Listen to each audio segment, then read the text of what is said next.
Hi. Volume up. How is everyone? Um, so I posted some pictures yesterday, which if you're my friend and you follow me, you know that I don't take pictures of myself, let alone post them to the interweb. So once that happened, I had a lot of people contacting me, and I killed my phone and typed my finger off, asking me about what I did to lose the weight. I had weight loss surgery in March 26th. Don't be a naysayer. It's a tool.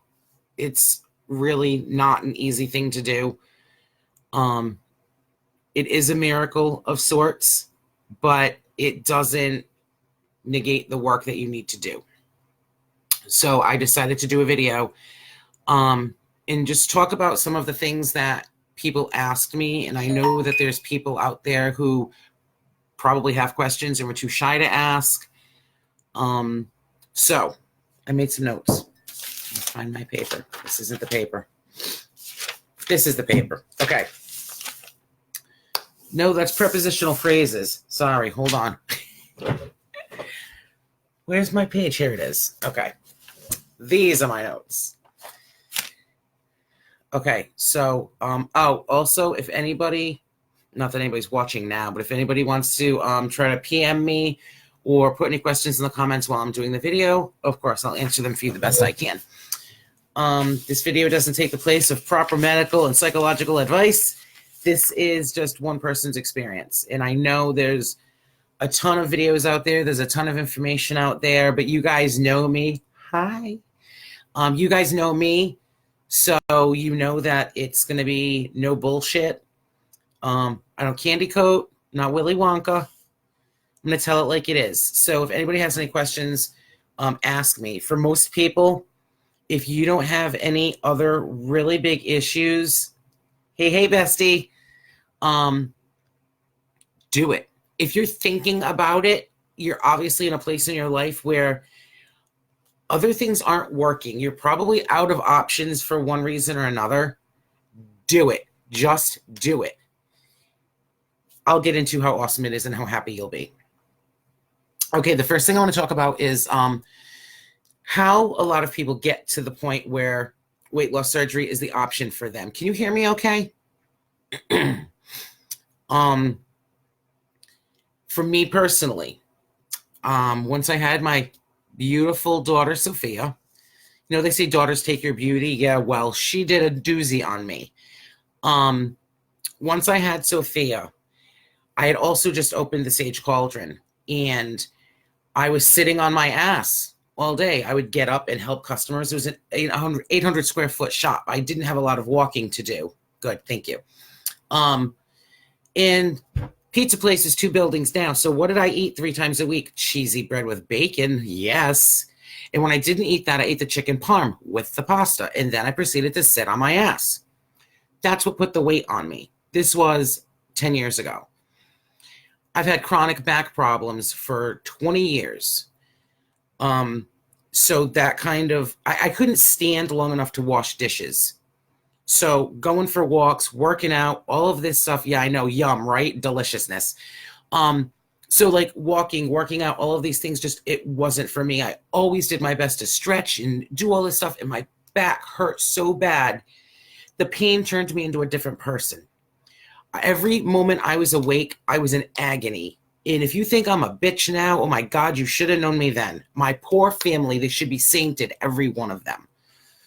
So that's how I ended up in the place where weight loss surgery was going to be my last resort. I tried to do it like 4 years ago. I couldn't quit smoking, but I don't think I was supposed to do it then. I don't think it was supposed to be at that hospital with that surgeon who sucked and had a horrible bedside manner. If you want to know who it is, I'll tell you in a private message. I found Dr. Giovanni. She is in Warwick. She works through Kent. She is fantastic. She's lovely. She's just wonderful. So I went to her website. I watched an informative video. I signed up. I called, booked the appointment. Like, boom. James was at work one day and he comes home and I'm like, oh, hey. I called a new surgeon and made an appointment to go for weight loss surgery. A lot of times spouses are not supportive of weight loss surgery, and that's for a variety of reasons. It's scary. Any surgery is scary, especially though an elective surgery. Like, I don't need to let you go in there and fiddle with my innards, but please do so, please. And that's just not, that's really scary for a lot of people. I feel like a lot of spouses might have the fear, which is so stupid. I just spoke to my friend about this morning. You're going to lose weight and get healthy and be all feeling yourself and all nice, and you're going to leave me. Well, for some people, that's what it takes to leave an unhappy place. And don't get me wrong, people change, whether you're losing weight or not. People change, people grow, whatever.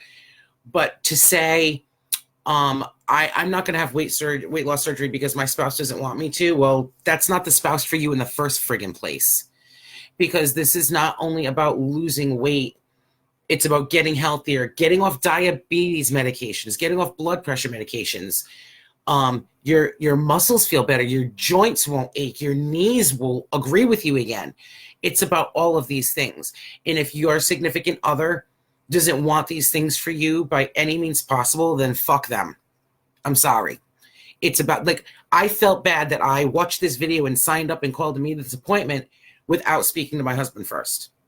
But at that moment, it was my second go around, and I felt as though if I didn't just pick up the phone and call right then, I wouldn't do it, because I'm the queen of, if I don't do it right now, when who the hell knows when it's going to get done. Anyway, so moving on from that. When you make the decision, it's a big deal, but follow through. All right, the first thing I'm going to talk about is your pre-op appointments. Pre-op appointments include blood work, an EKG for your cardiac clearance, a psych evaluation for your psychological clearance, nutrition appointments, and an endoscopy. An endoscopy is where they take a camera, they put it down your throat, and they scope out your esophagus and a little bit further down sometimes. You're asleep during the procedure. It takes literally, hi cousin, this procedure takes literally 5 minutes. So I go in, and they put this thing in your mouth to hold your mouth open. It's like one of those stupid games. You got to bite the thing and then try to talk. It was like that. So they put it in my mouth, and then they're going to put the tube and the camera in. So I can't talk. They give you a shot, knocks you out. So I'm laying there on the table, and I'm like, wait, I'm awake.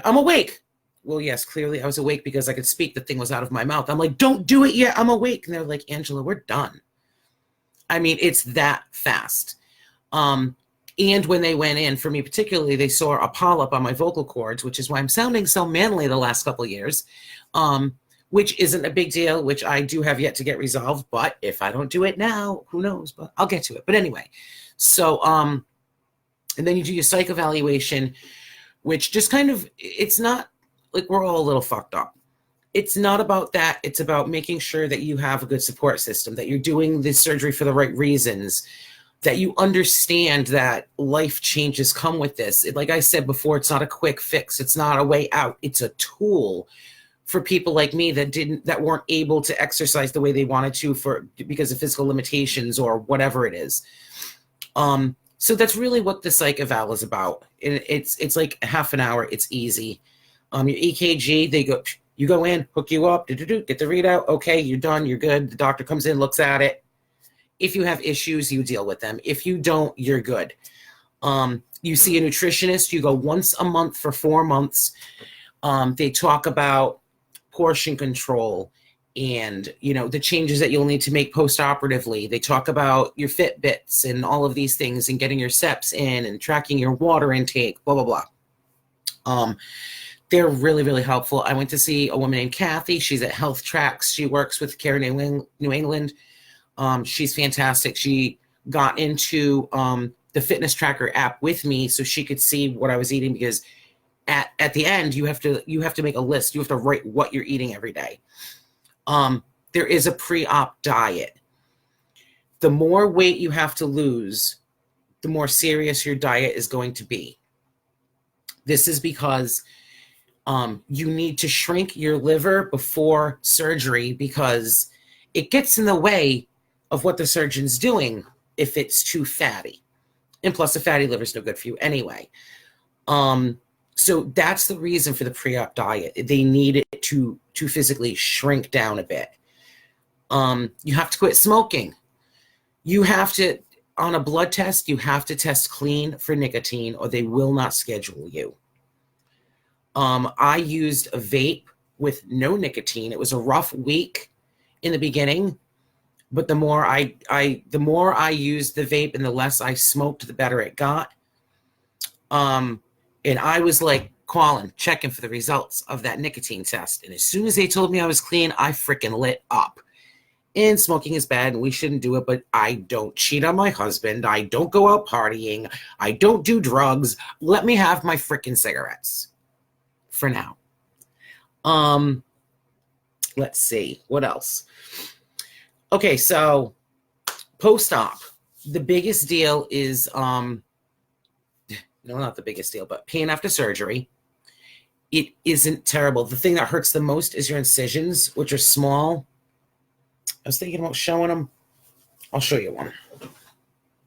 I can't even say, oh, that's one. That's one incision. It's hard to see. And that's 6 months ago. You get 5 small incisions. And that's how they go in. It's all laparoscopic. It's very small incisions, but like I said, that's what most of the pain is post-operatively. Now you have to remember, and this, again, I apologize, this is for sleeve. I did not have bypass because I didn't want them to fiddle with my intestines and reroute things. Sleeve, and you lose weight a little bit slower on sleeve, but like, I don't care. If I want a bite of a brownie, I want a bite of a brownie. I know for a long time, bypass patients, when they have sugar, they get what's called dumping syndrome, and it's very painful and diarrhea status type stuff. And like I said, like, leave my innards where they are. So I had sleeve. Either way, post-operatively, you have sutures in your stomach. It's something that's probably never been touched by anything. And they're in there cutting it and suturing and stapling and all this other shit. It's going to hurt. It's going to be swollen on the inside. So in the beginning, trying to get your liquids in can be really difficult because you feel full so quickly because you've got you've got this swelling in your stomach. Protein is the most important thing. That's why you drink these disgusting shakes. If you find a shake you like, God bless you, go with it. They're really gross. So in the hospital, you have a lot of bloating because they fill you with air, which they always do for any type of abdominal or in most torso situations. If